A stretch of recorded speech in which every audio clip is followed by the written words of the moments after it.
Welcome to this Killik Explains finance video. This week a topical one, why the recent budget won't help many first-time buyers. Basically, big bang at the time, headline grabbing measure, first-time buyers will not pay stamp duty, but actually I'm going to argue here that this will turn out to be something of a damn squib. Now, in a nutshell, the problem is this: stamp duty land tax, to give it its technical term, its name, is levied on property. It's paid by the buyer based on the value of the property at the point it's being bought, and it's basically dead money. Here's the problem: you write a cheque, you can't pay it in instalments usually, write a cheque, goes to the government, and that is a sunk cost. You won't see that money again.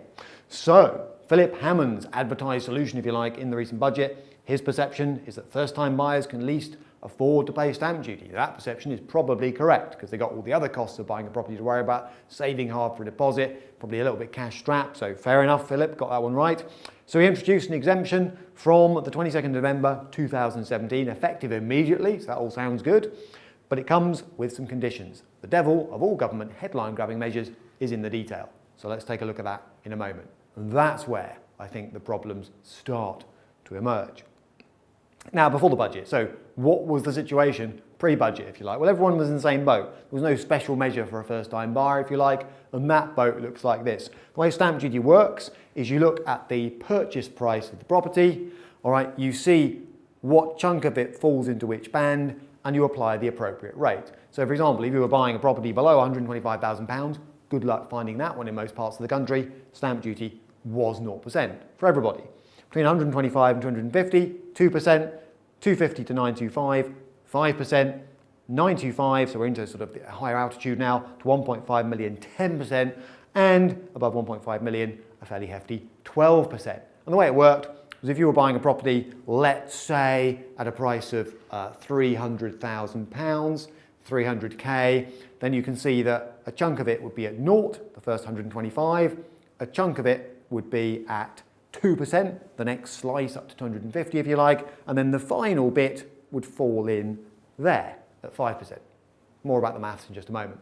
So that was the pre-budget situation that applied to everyone, including someone who was a first-time buyer. Now, after the budget, what do we got? Well, looking at that after the budget, slightly different. So if you're a first-time buyer, and that definition is crucial, then up to £300,000, the stamp duty rate is 0. So that threshold has been raised substantially for first-time buyers. Between 300 and 500, 5%, but just on that slice, note. And above 500, I haven't carried on the table, it's basically as per the previous rules. So, for a certain value of property, if you're a first-time buyer, there is a stamp duty exemption around the headlines. Now, watch out for this though. First problem is the conditions. As I say, with all government measures, there is usually detail, and that detail is important.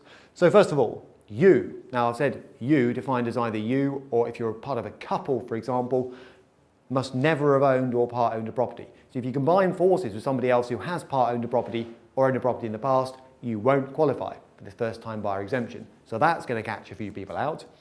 You must be buying your only or main residence. There is no way of using this on buy-to-let, holiday homes or anything like that, for example. And the purchase price must be no more than £500,000. And unfortunately, in London, that could present a challenge for first-time buyers in quite a few parts of the capital. So, quite a few conditions around this first-time buyer exemption. Now, the intended impact is this. This is the sort of bit that made the headlines, if you like. So Philip Hammond would say, well, nonetheless, pretty valuable, because if you were to look at the typical price of a UK property, that's the reason 208,000 looks like a weird number. That's according to the government, the typical price of a UK property for a first-time buyer. And if you were looking at London, up to 410, he would say, well, look, the reason I set the ceiling at £500,000, if you like, is that means that, according to the government, the typical London buyer is covered.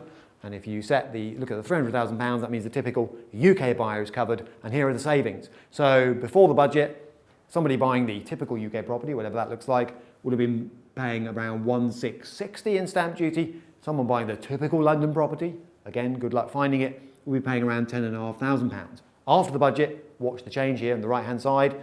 First one drops to £0, and the bill for the person buying the flash London property halves. So there you go. Can't say fairer than that. But, and we'll look at some buts in just a moment, how helpful is this actually going to be in practice? I would argue it is a nice bonus for anyone in a specific set of circumstances. And those specific circumstances are this. If you exchange contracts before the 22nd of November, when this measure just came in, bang, and took effect immediately, but you hadn't completed and paid the stamp duty yet, because stamp duty normally goes out towards the end of the property process, it's to do with the re-registration legally of the property into the name of the buyer, then for sure, you're kind of locked in, you're locked and loaded, there will be an immediate saving because the stamp duty goes not to the seller, not to your solicitor, it goes to the government. So yeah, great, you will have saved that 1,660 or whatever it happens to be on the previous slide. But that's a fairly tight set of circumstances. For anyone else, I would say this measure is not going to be as satisfying because sellers can simply factor the change into the price. I mean, it's all very well saying this is to benefit buyers. Yeah, but sellers can see this happening too, so they can just crank up the price a little bit to reflect the fact they know a buyer is going to save some stamp duty. There were already other ways to mitigate it. So some people, who were buying new builds from developers, often those developers will roll the cash effect of stamp duty on your behalf in order to entice you to buy the property.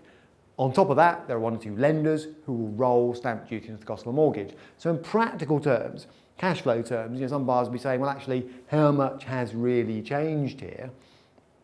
And more importantly, it doesn't solve two much bigger challenges for first-time buyers. One, UK property is incredibly expensive. Two, saving a deposit is incredibly hard and kind of dwarfs, if you like, the stamp duty measure, even if it were to take the full effect that the Chancellor sort of advertised, if you like. So in London, for example, it's estimated that typical first-time buyers got to come up with something like £70,000 just as a property deposit. Climbing that mountain, paying all the other fees that go with buying a property, furnishing the thing, etc., are big challenges that this measure doesn't address.